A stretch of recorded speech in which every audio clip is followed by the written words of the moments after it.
Good evening. Let me welcome you here. I'm Bill Brown on behalf of all my colleagues at Brookings Mountain West. Thanks for joining us tonight. Particularly glad to see so many students here, even if your presence isn't entirely optional, but that's great. Let me say to you in particular, we obviously, with the help of our colleagues here in Greenspan College, we record these lectures and put them up on the website. So both Carol's talk and her PowerPoint slides will be up on our website by next week. So if that saves you from a little frantic note-taking, just wanted to let you know that. We are very pleased to have Carol Graham back tonight. We've caught her amid her international escapades on behalf of the Brookings Institution. She's a senior fellow in both foreign policy and global economy and development. She's been here this week, and like all our colleagues from Brookings, she's talking to classes, meeting with faculty and students. And tonight we get to hear her lecture 2 on her topic of well-being metrics, or happiness as it is more colloquially known. I will let Carol get started and be back to close up the evening and tell you a little bit more about our next lecture. Carol? Thanks, Bill. Well, it's a pleasure to be back here. And I guess since I gave the first talk here about a year and a half ago, a lot has happened in this area, actually remarkably fast. It's hard to keep up with it as somebody that's involved in the science, because the media hype and the push to policy domains is going so quickly. So it really is until about 5 years ago, I was one of a very small number of seemingly crazy economists who was collaborating with psychologists and using happiness surveys to try and get a better sense of the determinants of human welfare or well-being in a way to complement income-based measures. And I'm still one of the few people that works on the developing economies. Still, from that time until now, there's been an explosion of public interest, both public media interest, but also, I think more importantly, interest on the part of governments, public officials. And the momentum reflects the work of many academics, many of us involved in the field, but then also real-world experiments like those of the remote little country of Bhutan, which has replaced GNP with the concept of gross national happiness, and the less remote United Kingdom, which has now put well-being metrics into its national statistics. Other non-marginal countries like China and Brazil are considering the usage of well-being metrics. I was just in Chile about a month ago, and the Chileans have already put a life satisfaction survey into their very famous poverty survey. It goes on and on. Actually, one of the things I found most remarkable was about a week ago, I was invited to a law review conference, and it turns out that lawyers are now considering using well-being metrics to do contingency valuation and other things to replace cost-benefit analysis. And that's a rather frightening thought, that this is going into the legal domain as well. But it's just a sign of how much these metrics are now really entering into the policy domain. Most recently, there's also what I would call the Jeff Sachs effect. For those of you who don't know who Jeff Sachs is, he's one of the more renowned development economists. He's been an advisor to the UN for many years, and was absolutely critical to getting the Millennium Development Goals in place about a decade ago, and now wants to make happiness the 9th Millennium Development Goal. Jeff has the capacity to convene in a way that few other people do. He's quite controversial, but whether or not you agree with him, he's one of the few people that can get Nobel Prize winners and the UN to agree on something. And he managed to do that in April. And there was a huge United Nations General Assembly meeting on the topic of happiness. We've really gone from being at the margins of academia and really being seen to be crazy outliers to all of a sudden being front and center. So I want to talk a little bit about what's going on, what the metrics are all about, some definitional things, and then also some really fundamental questions that I think are still the subject of a lot of research and that we need to resolve before we go too far into the policy domain. And indeed, we now have a National Academy of Sciences panel, which is tasked, I'm on that panel, but we're tasked with recommending which well-being metrics should go into U.S. statistics, and if so, which of the U.S. statistical instruments. Should they go into the U.S. Census, some other survey? And the question we're asked is, should we be using hedonic metrics or evaluative measures of well-being? And I'll explain what those are. So I'd like to focus today on three themes that speak to the question of well-being metrics and the public policy challenges associated with them. And they're also the questions that we're looking at in this National Academy of Sciences panel. And they are why the particular definition of well-being matters and how that is mediated by agency or people's capacity to control their lives. A puzzle that's posed by adaptation, by the wonderful human ability to adapt to adversity and also to adapt to prosperity, but the challenge that poses for the metrics. And then a phenomenon which I call changes versus levels in the process of growth and development. And as you'll see, these are all actually fairly fundamental questions, questions that the metrics actually raise and put into the public eye, but also that are not so easy to resolve. But let me tell you a little bit more about this new science of measuring well-being. It has indeed gone from being a nascent collaboration to an entire new approach in the social sciences. There are many, it has its own association, about 10 journals dedicated to well-being at some level. It's also become front and center in a lot of mainstream economics research, and for a long time it's been the focus of psychological research.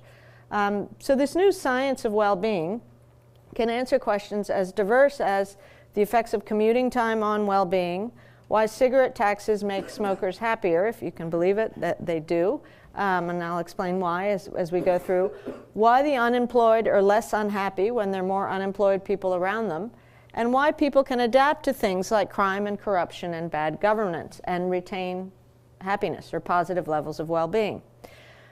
And so the metrics or the method is particularly well suited for questions that standard economic approaches can't answer very well. So standard traditional economic methods are based on revealed preference data. Basically, traditional economists say you really can't believe what people say because there's no consequence to what people say. You can only believe data that's based on revealed choices, revealed preferences that are made through consumption choices in a budget constraint.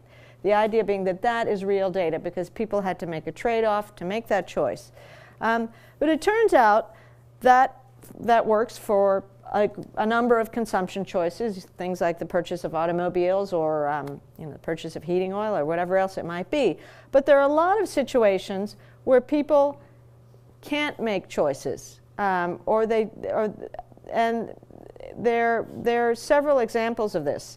So one is the welfare effects of macro and institutional arrangements that individuals are powerless to change.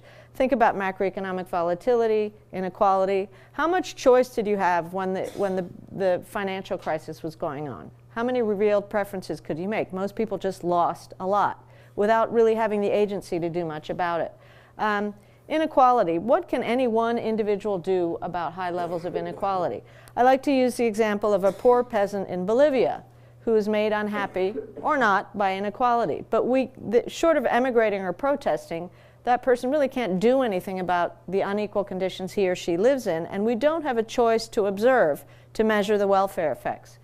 Another area is when choices aren't optimal, and you can think of probably in your own lives times that you have consumed something or purchased something or made a choice that wasn't an optimal choice at all. You might have made it for the wrong reasons. You might not have known they were wrong at the time. But you can't say that the choice you made was an optimal, rational decision. Think about behaviors that are driven by norms, addiction, or self-control problems.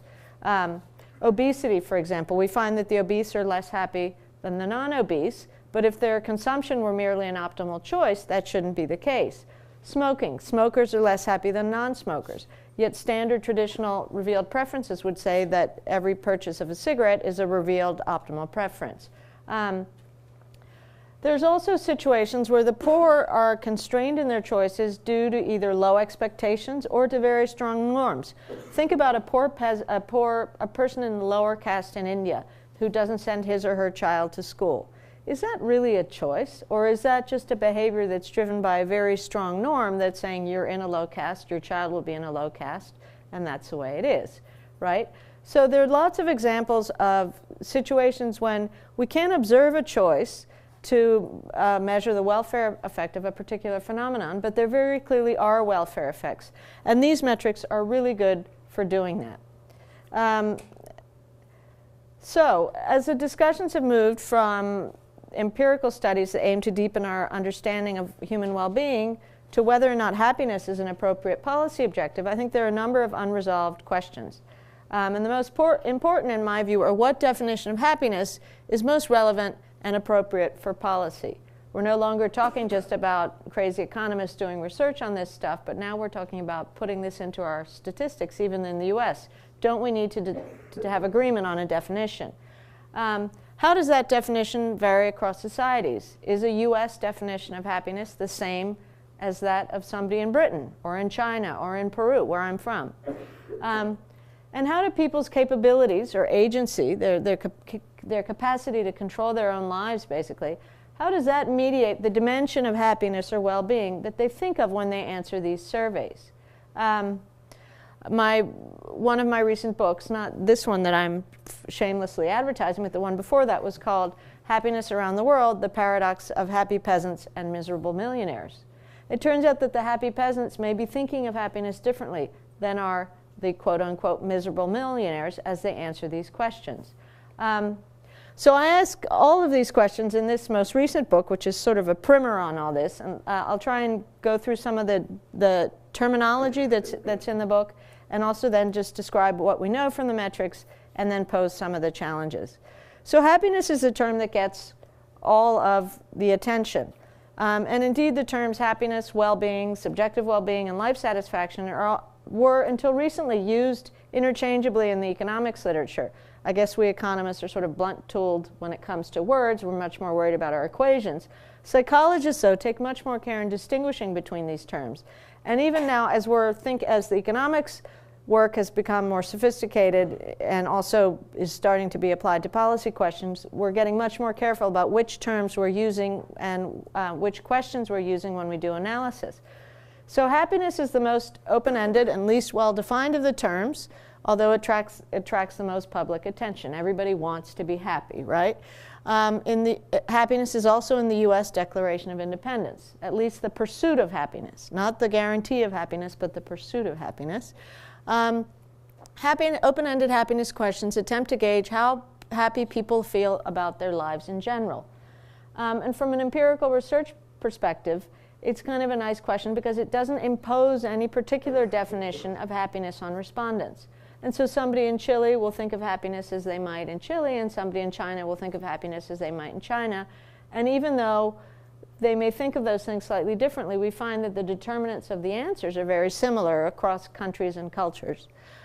Life satisfaction is very closely correlated with happiness, yet it's a slightly more framed concept. So when somebody says, "How satisfied are you with your life as a whole?" It's a little, that's kind of, it makes you think, satisfied with my life as a whole is a little different from happiness in general, right? It's just, people think more about their life circumstances, about their life achievements, in addition to happiness as the moment. And as a result, life satisfaction correlates a bit more closely with income than does happiness. Then there's a question that's in the Gallup World Poll that's being used by a lot of scholars, including myself, that's often used interchangeably with happiness, but it's really distinct. This is an age-old question from sociologist Howard Cantrell, and it asks people, what's the best possible life you can imagine? How does your life compare to that life? And place your life, on a 10-step ladder, how does your life compare to the best possible life, where the best possible life is 10 and the worst possible life is 1? Well, that imposes a relative frame on the concept of happiness or the best possible life, right? Because when you're asking people to think of the best possible life and how does your life compare to that life, that's very different than if you just walked up to somebody and said, how happy are you in general, right? All of a sudden you've imposed a relative component. And so we find that responses to this ladder of life question correlate much more closely with income than do open-ended happiness questions. we did a test of this in Afghanistan. I did the first happiness study in Afghanistan, a pilot study. And it turned out that people in Afghanistan scored higher than the world, or as high as the world average on just happiness in general. They smiled more when we asked them, how often did you smile yesterday, which is a way of capturing just positive affect, positive character. They smiled as often as people in Latin America, even though objective conditions are much worse in Afghanistan than Latin America. But when we asked them the best possible life question, they scored much lower than the world average. Because people have an international reference norm almost everywhere you go now. And people in Afghanistan surely know that their life doesn't compare very well to the best possible life, even though just at the moment they may be happy. Then finally, subjective well-being encompasses all of the way in which people report their well-being, their answers to all of these questions, from open-ended happiness to satisfaction with different domains, such as how satisfied are you with your work and your health and your education. And then also, it also includes how people answer questions about their daily experience and their daily emotions. How often did you smile yesterday is one. How often did you experience stress yesterday? How often did you worry yesterday? These are all questions that capture how people are experiencing their life at the moment. And they also fall into this concept of subjective well-being. And well-being, which is the focus of this new science of measuring well-being, is the most encompassing of all these terms, and it implies an evaluation of human welfare that extends beyond the components that simply income can capture or measure. It includes the components that income can measure, but it extends beyond them. And I think that's the contribution of this science. We're not trying to replace income metrics, we're trying to complement them. Okay, so what do we know? Just let me tell you a little bit about what we know, the sort of standard findings. Well, first of all, one of the initial findings that sparked an interest among economists in happiness was something called the Easterlin paradox.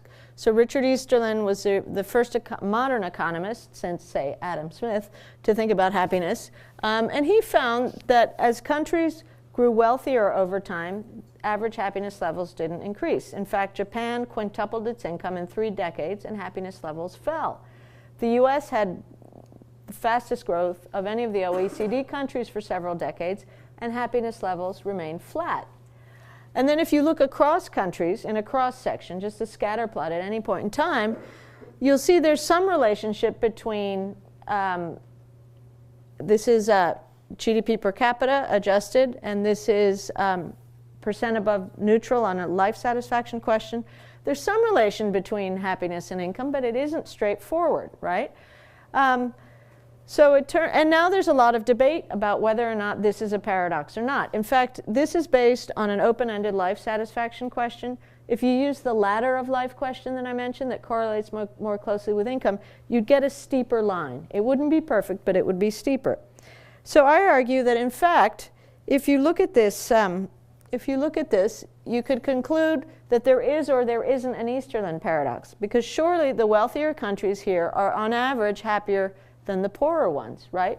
But among the wealthy countries, there's not a clear relationship between per capita GDP and happiness. There's quite a bit of variance.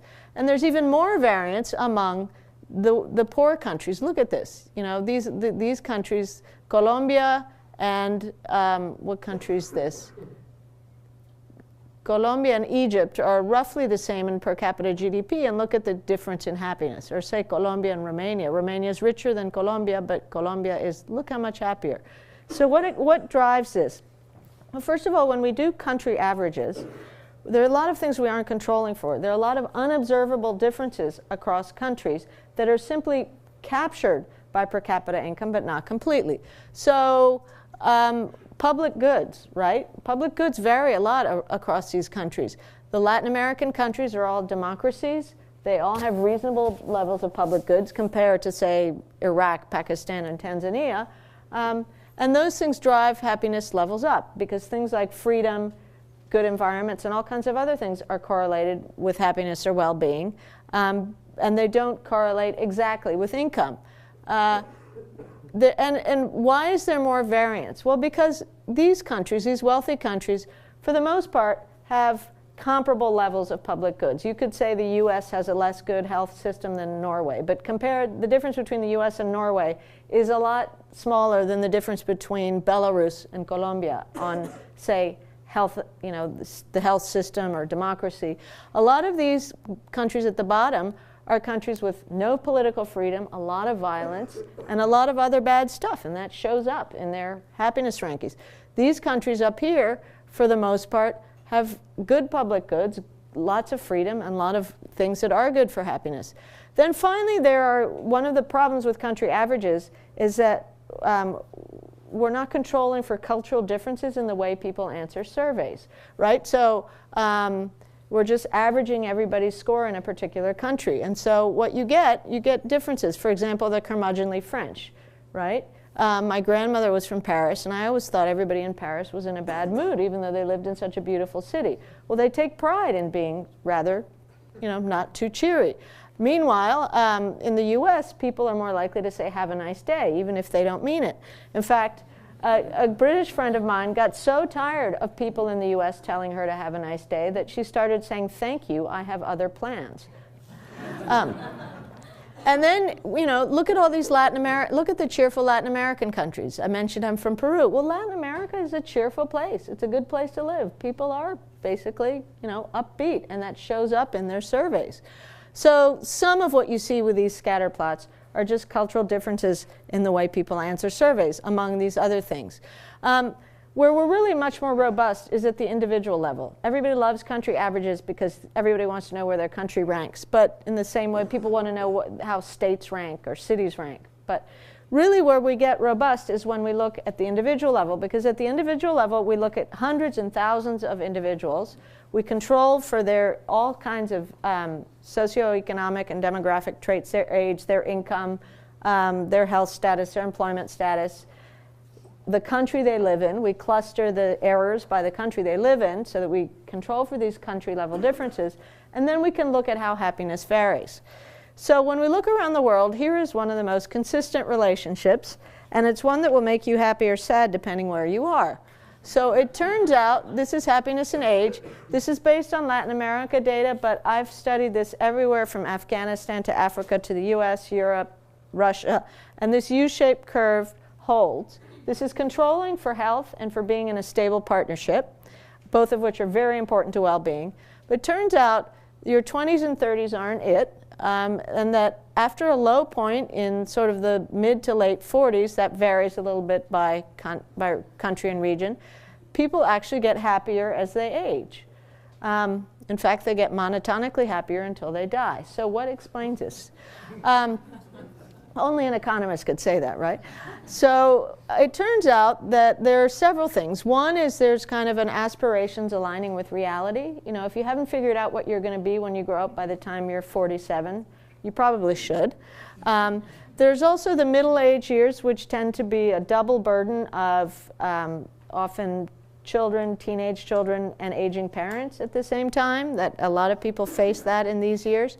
And then as people sort of get out of that, and if they retain their health and they manage to remain in a stable partnership, they get happier. Now there's also selection bias, because happier people actually live longer. So less happy people die off, right? So there are more happy people because the less happy people die off. And then finally, I don't want to say too much about this, but our oldest respondent in this sample was 99, and maybe there's either a happy to be alive effect or a senility effect, I'm not sure. But anyway, what is remarkable about this pattern, as well as some others, is just how consistent it is across populations around the world. So there are some fundamental things that are just, seem to be innate to human happiness everywhere we look. Then there are other things where we find consistent patterns. Everybody likes to say income doesn't matter. And we know income is not the only factor determining well-being, and some matter more than income. But everywhere we look within countries, wealthier people are on average happier than poor people. And the reason for this is simply that being destitute is terrible for well-being. People that are very poor tend to not have good health, not have a lot of things that are also essential to well-being. Health is actually more, to the extent you can weight these things against each other with these coefficients, in happiness equations. Health is more important to happiness or well-being than income. Employment. Employment is extremely important to happiness. For people that want to be employed and can't be employed, there are deleterious negative effects on well-being. In fact, we find that long-term spells of unemployment are something that people don't adapt back from. People can have an accident and become a paraplegic and return to their previous levels of well-being. But long-term unemployment seems to have more lasting negative effects. Oops, I didn't mean to do that. Friendships matter. There are lots of different ways of measuring participation in organizations, having family and friends, whatever it might be, but that matters to well-being. Gender is less clear. We just finished a paper on gender and well-being around the world, and for the most part, women are happier than men, but there's some different patterns. They're less happy when gender norms are changing, and they're less happy in the context where gender rights are really bad, like sub-Saharan Africa.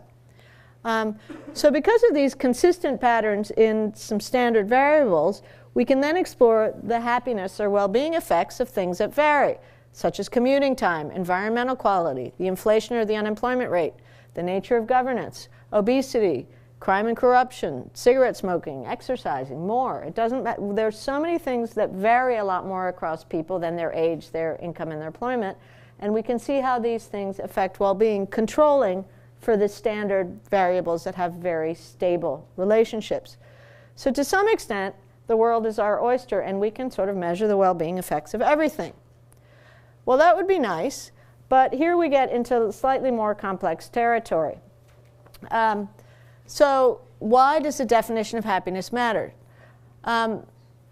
The relationship between these standard variables that I talked about and open-ended happiness questions is remarkably consistent across respondents around the world, including in countries of different development levels. And here's where I mentioned the advantage of just an open-ended happiness question is you don't impose a definition on the respondent. And so then we get these very consistent patterns because everybody's defining happiness for themselves. As I said, this consistency allows us to test for the effects of other variables, such as living under different levels of inflation or kinds of governance. And what we do, we don't ask respondents, oh, does inflation make you unhappy, or does corruption make you unhappy? The happiness question, or whatever well-being question we use, is the first one in the survey. Then we have all these socioeconomic and demographic controls. And then we know what level of inflation they live under, or how much pollution they live with. We're not asking them that, right? We may ask them how much they smoke, but we don't say, does smoking make you unhappy? Well, then we compare different levels of smoking across people. So we're never asking a leading question like, does X make you unhappy? And this is why it's a robust science, because we're just looking at variance in the conditions that people live in or in their behaviors, controlling for everything else, and then variance in their happiness levels.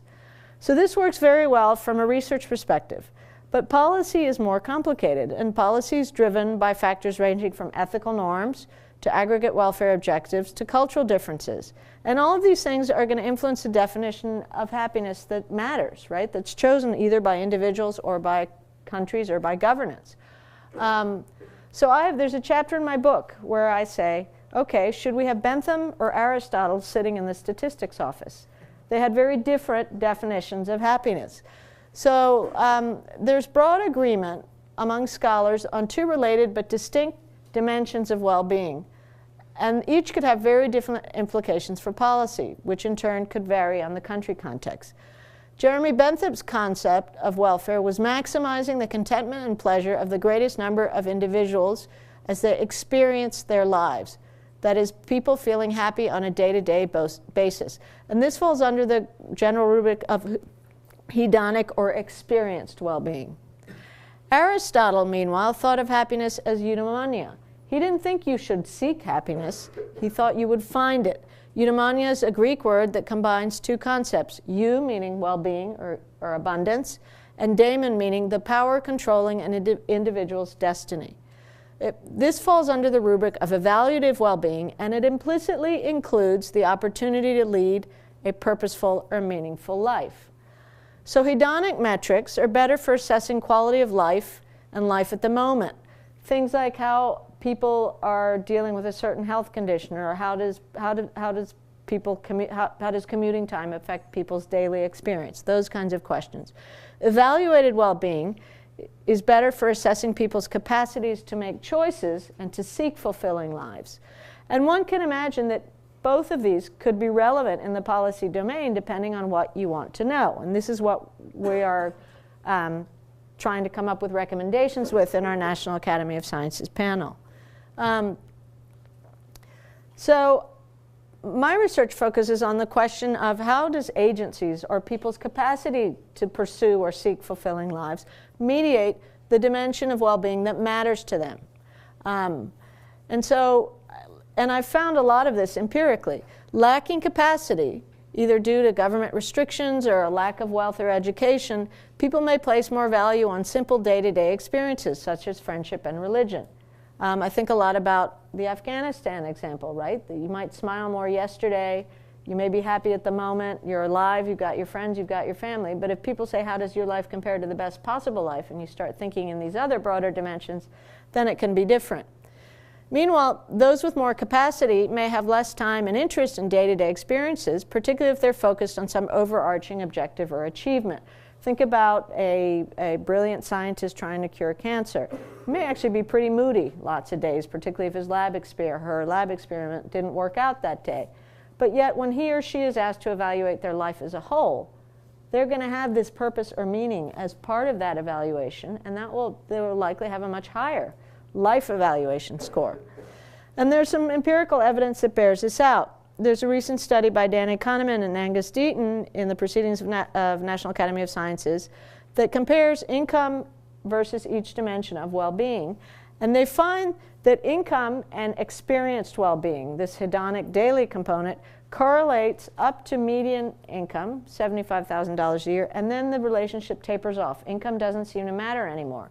Versus income and evaluative well-being correlate all the way up the income ladder. So what does this mean? Well, if you think about it, not having enough income is bad for all kinds of well-being. But after a certain amount of income, more income won't make you enjoy your day more. It won't, it won't help you keep bad moods away. It won't do, there's sort of a limit to what it can do. It's necessary, but then there's only so much it can do. Versus when we think about the life evaluation scores, I'm not sure that income matters so much to them as income is a proxy for people with more money, more income, have many more choices in terms of what they want to do with their lives, in terms of the education they want to get, in terms of their freedom to choose different kinds of careers. And I think that's what that income relationship is capturing. Similarly, in Latin America, we find that after having enough, we split our sample up into two rough categories. The poor, which were people below median income, and the rich, quote unquote, which were people above median income. We found that after having enough food to eat, the most important variable to the well-being of the poor was having friends and family they could rely on in times of need. The most important variable to the rich was their work and their health. Now you could conclude from this that the rich are greedy jerks and they don't care about their friends and family. And the poor are sort of silly because they don't care about their work and health.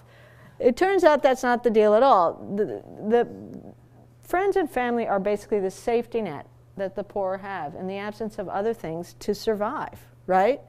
And given lack of other alternatives and choices, those things are very important. Of course, they love their friends and family, but there's another dimension. Friends and family matter to the rich, but work and health seem to come in stronger. Why? Work and health are the agency that people with more means have to control their lives, to pursue, if they want, fulfilling lives. And I think you'll see how this comes out in this next phenomenon I'm going to talk about, which is the adaptation conundrum. So adaptations are psychological defense mechanisms. They're good ones like sublimation, and then they're bad ones like paranoia. But basically, they're how individuals protect their psychological well-being. So those with limited means may emphasize the daily experience dimension well-being over life evaluation simply as an adaptation. if you live in Afghanistan and you really don't have the choice or the capacity to lead a fulfilling life and choose all these different things, it's probably good if you can just adapt and at least enjoy your daily life. And that happens not only in Afghanistan, but among poor people all over the world. So I think it's a way to preserve psychological well-being in the face of adverse conditions and low expectations. It may be good from an individual perspective, but I think it also can result in collective tolerance for bad equilibrium, such as high levels of crime and corruption, as in Afghanistan, or poor norms of health. We find, for example, that people in Kenya are as satisfied with their health as people in the US. Now, that can't be explained by objective health standards. That's because people in Kenya have just adapted to poor health norms. My research shows that individuals are better able to adapt to unpleasant certainty, poverty, high levels of crime and corruption, than they are to uncertainty. So we find, for example, that crime and corruption is bad for well-being. If you're a victim of crime or corruption in the past year, it lowers your reported well-being. But if you're in a context where there's a lot of crime and corruption, it bothers you less because you adapt to it. You come to expect it. You sort of, if you're a victim of crime and corruption, you don't feel particularly stigmatized because everybody is. And so people can adapt to these bad things. However, people are much less able to adapt to uncertainty, even uncertainty that's associated with positive change. Rapid or volatile economic growth, pain and anxiety, changes in crime and corruption rates. That people notice that much more. That makes them very unhappy. Now here's an example of adaptation from much closer to home. This was the crisis in the United States. The red line are average happiness levels, and the blue line is the Dow Jones Industrial Average. Obviously, these are different scales. Here's the Dow, and there's the best possible life. This is daily data from the Gallup organization, so it's 1,000 Americans a day, a nationally representative sample. It changes every day, but there's same makeup. And as you can see, with the onset of the financial crisis and the drop of the Dow, national average happiness levels plummeted. And it just to help you get a sense of this magnitude, they fell in this 6 months period by 11%. National average happiness levels didn't move by 1 percentage point with 3 decades of rapid growth in the US, and they fell by 11% in 6 months. This is a giant movement in something that doesn't move very much. And then what happens? When, well, this spike here is Obama's inauguration, and there's another spike at Valentine's Day. But other than that, you're in this downward U. But then the bottom stops falling out of the markets. And if you all recall this period, there was just a sense of when will it stop? How far is it going to drop? How much will we lose? That was incredibly unsettling for everyone. When that stopped, and then the market sort of slowly sputter back up, happiness levels jump up. Not only did they recover, they're higher than they were before the crisis. These same respondents report that their economic situation is worse than it was before, right?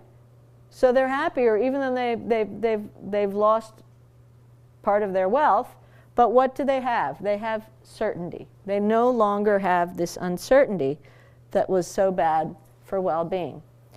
So this story plays out in the next phenomenon, which is what I call happy levels versus unhappy changes in the development process. So we know that people are, on average, happier in countries with higher levels of GDP per capita, right? We saw that here, on average, right, with some noise involved. But it turns out that during times of change, there seems to be a lot of unhappiness. One of the first things I found in the literature that got me interested in all of this well-being research to begin with was about 10, 15 years ago, studying people with the mobility levels of people in rapidly growing developing countries. And what I found was remarkable. One, that there was a lot of mobility, people moving up and down the income ladder a lot, but that people who had high levels of upward mobility were more likely to report unhappiness than were what I called the happy peasants, rural people with very little income change at all. Right? So the people making gains were unhappier than the people that were poorer and not making any gains at all. I called these my happy peasants and frustrated achievers. Why is that? Well, Rapid economic progress comes with uncertainty. It comes with raised and changing expectations, changes in norms, changes in reference norms, who you compare yourself to. Same goes with migrants. We find, for example, almost everywhere we look that migrants are less happy than non-migrants in their place of destination, even though their income has usually quintupled from what it was from where they left, whether it was a rural urban migration or migration to another country. But we also find that migrants' reference norm for what income group they're comparing themselves to is not their income in their place of origin. It's their income in their new city or their new country of destination, very, very quickly, within weeks of arrival, right? Then we find something called the paradox of unhappy growth. This is looking around the world at the relationship between income per capita, economic growth, and life satisfaction. So it turns out there is a positive levels effect, right? So this is life satisfaction. This is GDP per capita in 122 countries from the Gallup World Poll. And we find indeed that GDP per capita is positively associated with life satisfaction, the same way that scatter plot chart showed. Controlling for that, though, faster rates of growth are negatively associated with life satisfaction. They're also negatively associated with satisfaction with your standard of living and satisfaction with your health. So what's going on? Economics is all about generating growth. How can growth be bad for well-being, right? Well, it turns out that to figure out what was driving this, we split our sample up, and we found that it's driven not by very poor countries like Mali growing out of poverty, but by middle-income developing countries with very, very rapid rates of growth. It's Brazil, Korea, China, India. What is it? Rapid growth is unsettling because all of a sudden everything is in flux. They're changing rewards to different skill sets. They're rising aspirations. There's a lot of inequality. So you may be doing better than you were before, but your neighbor just bought a Jaguar, and and that produces unhappiness in the short term. But eventually, you get this levels effect, right? So there's kind of a levels and changes thing going on. So it turns out that some uncertainty is usually necessary to achieve progress, right? Does frustration or unhappiness necessarily underlie the development process? That's a question I'm asking a lot in my research. I think it also highlights why the nature of growth and policy matters, as well as why some societies resist policy reforms and change even when their situations seem abysmal by external standards, right? Why? You can look at a country with high levels of crime and corruption. Why aren't they doing anything about it? Well, people don't like changing things, right? You can look at countries with hyperinflation, and why aren't they doing anything about it? It's that they fear, the dramatic policy reforms necessary to stop hyperinflation, even though they'd be better off in the long run. It also helps us, I think, explain why societies do and do not rebel at seemingly predictable moments. Why don't some societies that are just in, very dire poverty, why don't people get up and storm the streets? Instead, they're more likely to storm the streets when there's been a little bit of progress. The Arab Spring rebellions occurred at a time that these economies were growing. We could go into individual economic opportunities, but they weren't countries in dire poverty. So one of the things I'm asking a lot of questions about now are the causal dimensions and the causal channels of different dimensions of well-being.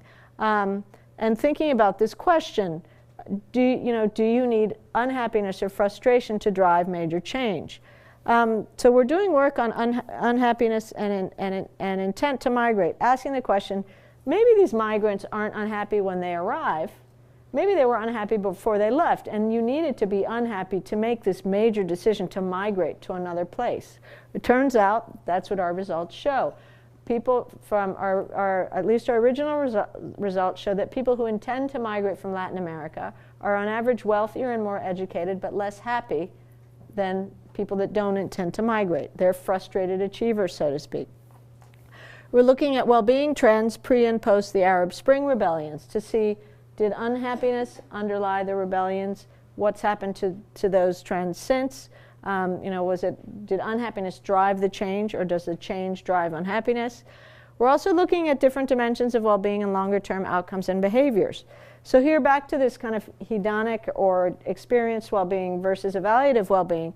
In Latin America, we find, for example, that people who are merely satisfied with their jobs, which is kind of a hedonic, I'm satisfied with my job every day, they're no more productive than the average. However, people who report to do meaningful work or to be appreciated at work are more productive than the average. Now there's a chain of, we don't know the direction of causality there, but it suggests that different dimensions of well-being may lead to different causal outcomes.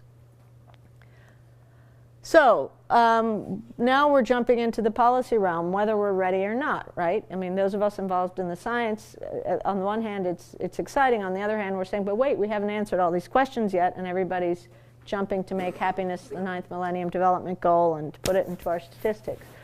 So I think there's much to resolve before we can agree on any single measure of well-being as a benchmark of development progress, for example. Most of us that are involved in the development of this science don't think we can have one happiness index or one happiness indicator, precisely because well-being has these very distinct dimensions, right? But I think a low-risk first step is to add a few robust questions to national and international statistics, something that's already happening. And I would use the example of the British. They use 5 tried and true questions to capture both dimensions of well-being. 5 questions are not very expensive. These well-being questions are not very time-consuming, like detailed questions about how much income you earned in the past week or anything else. And these would be life satisfaction in general, a general happiness or life satisfaction question. Happiness in relative terms, so the best possible life question. And as I noted earlier, they capture different things. Life as experienced on a daily basis versus a positive and negative affect question. How often did you smile yesterday? How often did you worry yesterday? And happiness in the Aristotelian or life purpose sense. The sort of how much capacity do you have to choose to lead a fulfilling life? And we have questions that answer all these things. And people can come out very differently in these different dimensions. We just finished a study, for example, of the effects of information technology on well-being around the world. We looked at cell phones, the internet, and television. And it turned out that the effects of information technology around the world in general had positive effects on life satisfaction, on the best possible life. But the effects were greatest in the poorer countries where these technologies are new. Not only are they new, but their marginal rewards are much higher. For example, in Africa, people with cell phones can now access the internet and do banking transactions. E-banking in Africa is huge because they don't have access to financial sectors. So information technology is actually it's an agency tool in addition to just being a technology.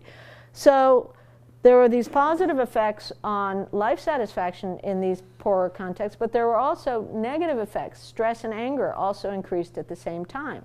So while they gained capacity and their life evaluation scores went up, at the same time their daily experience, their daily lives became more complicated. They had more stress and they had more anger. So measuring these different dimensions is important because you get a much fuller story of what's going on in terms of human well-being. So what would putting these questions into statistics achieve, in addition to this deeper understanding? I think it would also trigger some public debate about variance across societies and within societies. Do people value opportunity or outcomes more? Do they value just being happy on a day-to-day basis, or do they value the ability to choose or lead fulfilling lives? Do they value achievements or process, right? Or both? There's some experimental work done in England which asked people, would they prefer to take some magical pill that had no harmful health effects but would guarantee that they were happy forever, or would they choose to pursue their own happiness? And over 90% of respondents said they would choose to pursue their own happiness, right? So people do this eudaimonic part of well-being, this sort of seeking life purpose and life fulfillment, besides just being content on a day-to-day basis, matters a lot to people. The U.S. has traditionally emphasized the importance of opportunities over outcomes, right? I think I think US citizens would opt for a definition of happiness or well-being based on the opportunity to pursue life fulfillment. The Declaration of Independence, as I mentioned, calls for the pursuit of happiness, the right to the pursuit of happiness. It doesn't guarantee happiness. Some other societies might value experience living more. The Bhutanese, the meditation, religiosity, just experiencing their culture matters a lot to them as a society. So societies can vary on this.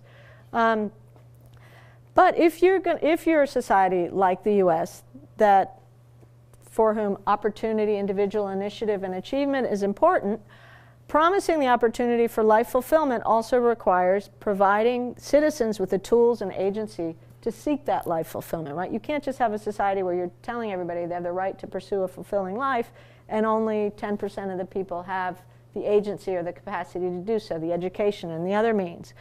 And if you think about developing countries, poor countries in the world, I think in the end, this is the challenge of development policy. It's giving people the tools and agency to at least have some capacity to control their own lives and not to live on a day-to-day kind of hand-to-mouth fashion.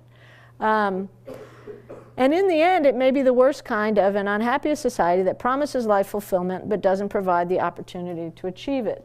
One of the things that characterizes the Arab Spring protests in the Arab Spring countries are people have relatively high levels of education but absolutely no job opportunities, right? So you've given people expectations but no way to fulfill those expectations. And I would argue that if you look at what's going on with the distribution of opportunities in the United States, we've gone from being a society that was known to have exceptional mobility rates to a society where mobility rates are among the lowest of the OECD countries. I think we're increasingly and sadly becoming a society where opportunities are unequally distributed. And I do think that is fine. I think the crisis may have had one positive effect, which is to put inequality and some of these related issues on the public agenda more than it was before. But we still have a long way to go.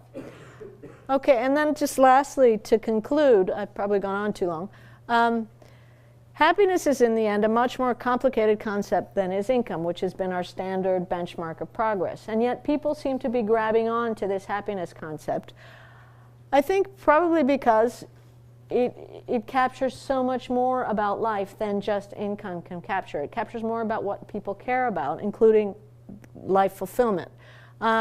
We can compare income across people with clarity on what it seeks to measure.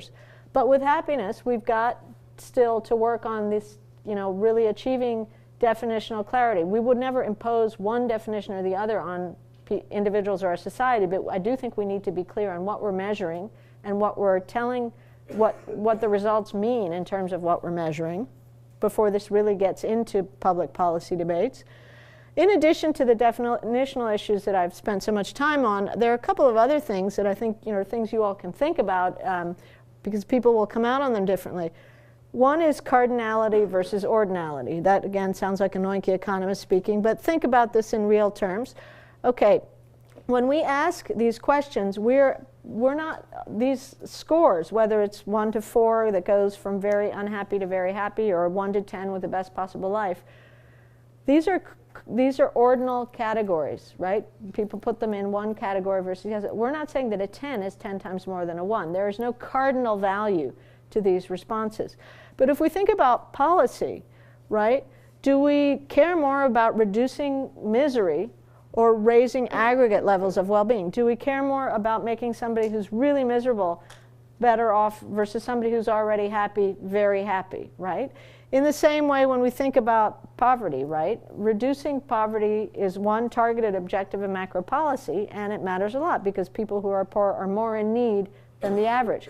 At the same time, we also still worry about raising aggregate levels of growth and well-being. And I think you'd need to think about well-being in the same way. If you only focused on misery, you'd have a very different set of policies than if you also cared about raising aggregate levels of well-being in a society as a whole.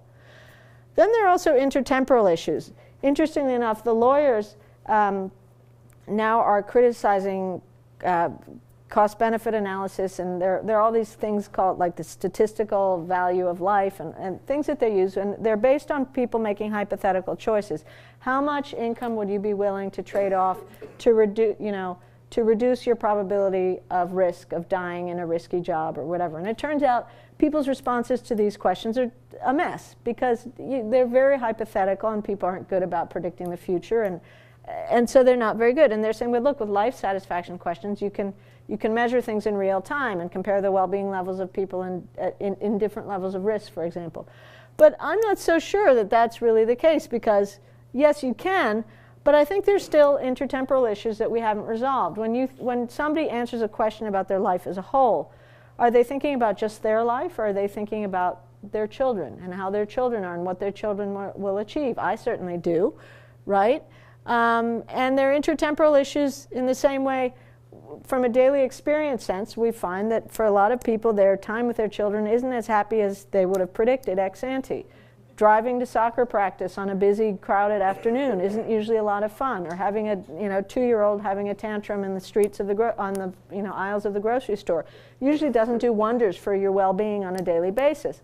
But when you think of your life as a whole, usually your children are very much a part of that evaluation, right? So those different dimensions come into, but it's also an intertemporal thing. It's sort of how you feel today at the moment versus how you think about a longer time frame.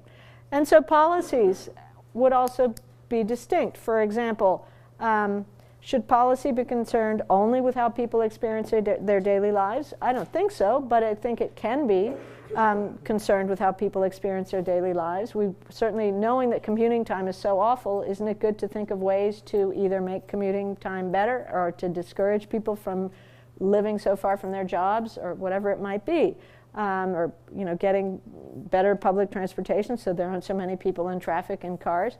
That's a way that policy can be concerned with day-to-day experience. Also, there are some situations where daily experiences can be so awful that people give up on longer-term objectives. Alan Kruger has some new job search findings where he finds that unemployed people, the job search part of the day is their saddest part of the day. And as job searches linger, as they can't, that it becomes even, then it becomes the sadness levels rise and rise, and then they give up on the job search. So there is also a link between daily experiences and longer-term outcomes.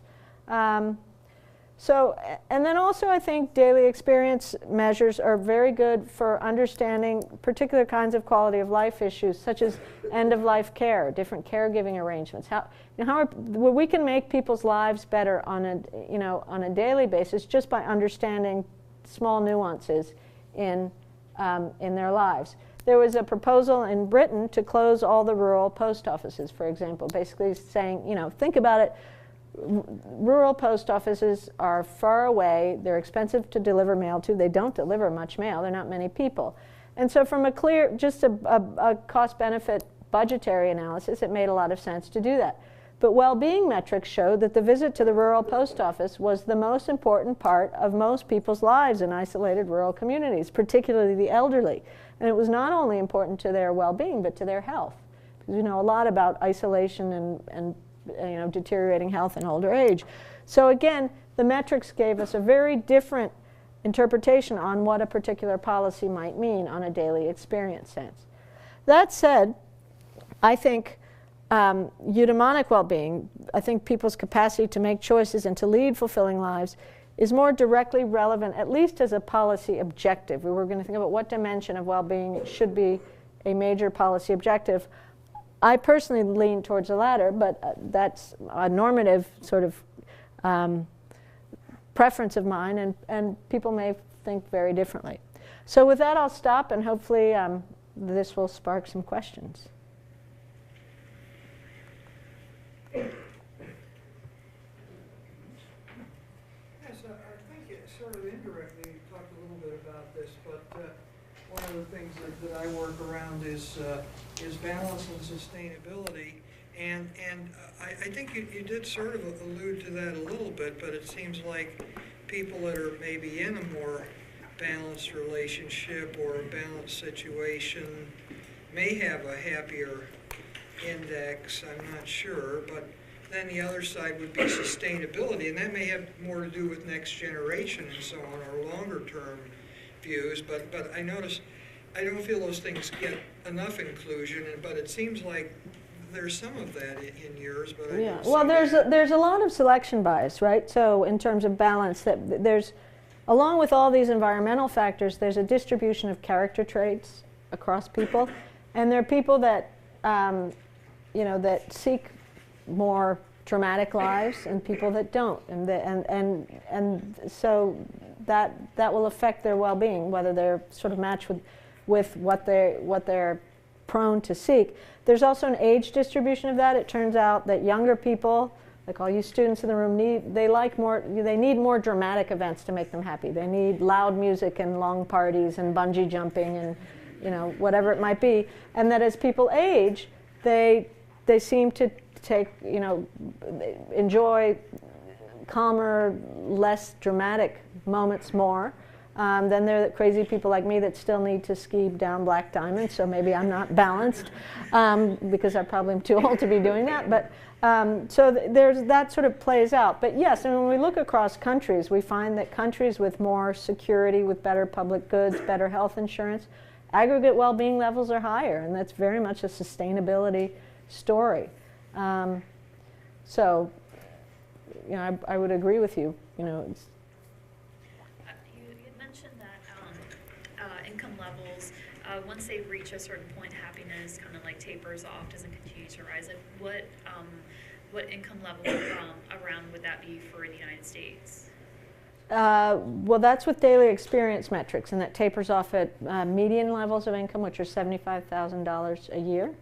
But the evaluative measures keep correlating with income all the way. I mean, all of the income measures that we have cut off before we get to the very high levels of income. So I think we know very, very little about differences in well-being between, say, the wealthy and the extremely wealthy. There are different arguments about that.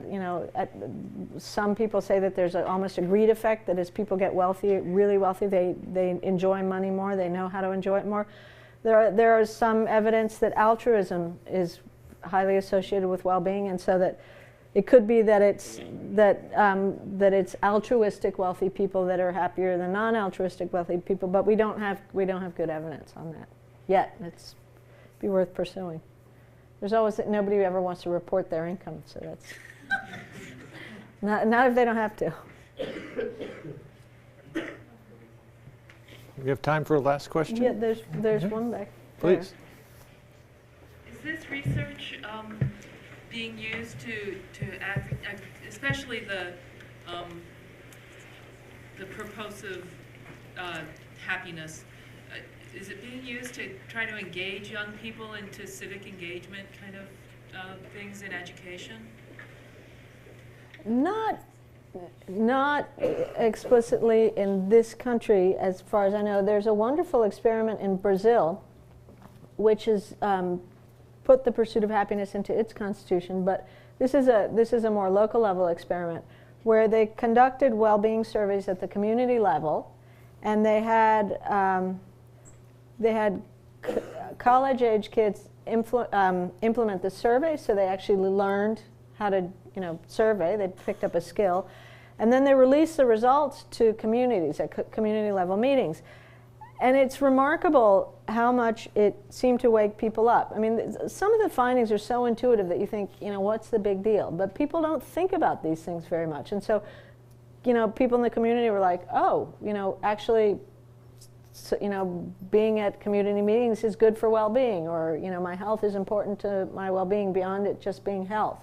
One of the things I think these metrics help do in general, and I've noticed this with audiences, all different kinds of audiences, and kids could be good at this level, is that, when there's any amount of data out there, a lot of it's very dry and people don't relate to it very much, and particularly for non-economists, numbers don't mean that much. What's the difference between $10,000 and $15,000 to a 10-year-old? They don't know, Versus if you put things in terms of kind of this matters more to your happiness than that, or this is what the studies show, that X matters more than Y in terms of your happiness levels, people relate to it because it's everybody can relate to their own personal well-being. I mean, it's just kind of intuitive. So it's almost putting the same kind of data into terms that people can engage with more directly. And so I think, in this, you tell kids that, doing community service for school is good for them, and they're like, oh, I've got to do community service, versus if you told them that it would make them happy, they might think differently about it. I don't know. Let me thank Carol and all of you for coming.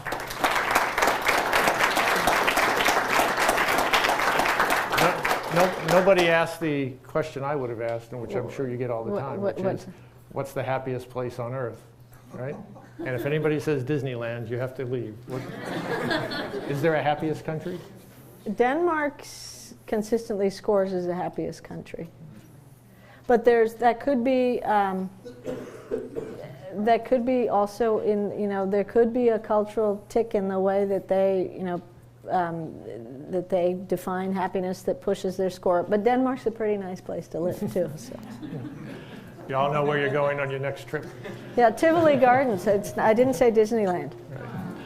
Thanks a lot for coming. Our next lecture is next Wednesday at 6 o'clock. We'll have a colleague, Audrey Singer, out from Brookings. Audrey's an immigration and demographic expert, and she's going to bring us up to date on what's in the headlines for a variety of reasons, the entire immigration question. So if you have time, I hope we can see you then.